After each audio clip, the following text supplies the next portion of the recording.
Hi, my name is Stephani Prieto. I'm an attorney here at the Nieves Law Firm, and today I'll be talking about a specific case result that I was able to acquire for a motion to vacate out of the county of Tehama.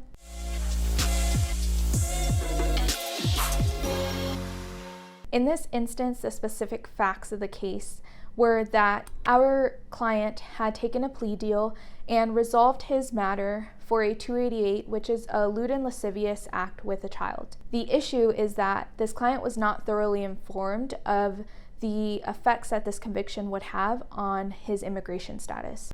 All of this information came to light after we received the transcript for the date of the entry of plea, and additionally after interviewing our client and following up on the previous attorney's case file.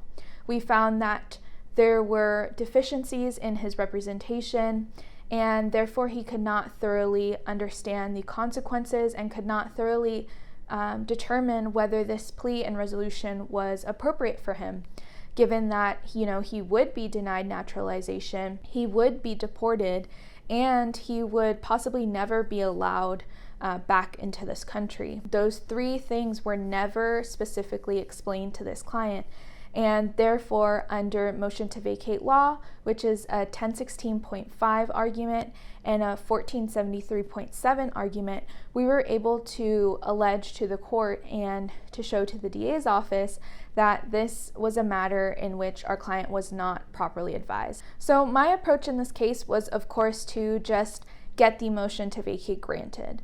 But the court itself did interject in that it felt that this was a case that it would likely be granted in, but there were also considerations that the DA should take into account, as well as us, when it came to just the matter being granted outright. The biggest thing being the funds for the county to have to retry this case. The fact that our client and his family would have to go through this whole ordeal again, and our client may not want to be put through and subjected to all of this specific questioning and rehashing all of the issues that had previously already been heard in court. Another option in motion to vacate is that we are able to resentence someone, especially in these cases where it's a very serious crime. It was a serious felony. And in this instance, we can take into consideration the public policy aspects that the DA may be considering, public safety.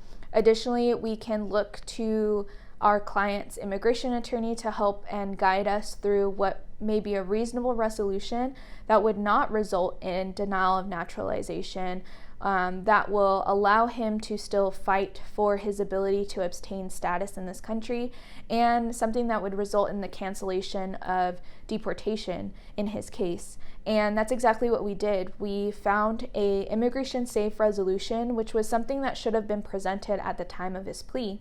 And we were able to present that to our client and determine whether that was something he would rather proceed with than just having the motion to vacate granted and then having to deal with a possible retrial. Our client felt that a resentencing option was the best bet for him, and it took into account all of his concerns, not having to put his family through more trauma.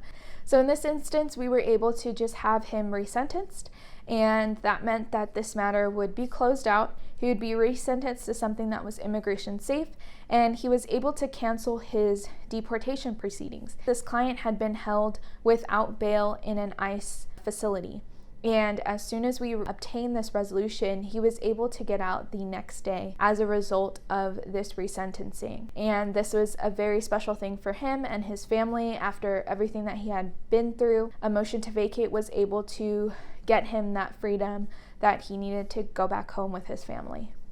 If you have any questions in regards to motions to vacate, or if you're facing specific immigration concerns as a result of a criminal conviction, don't hesitate to give us a call here at the Nieves Law Firm so we can see what we can do for you.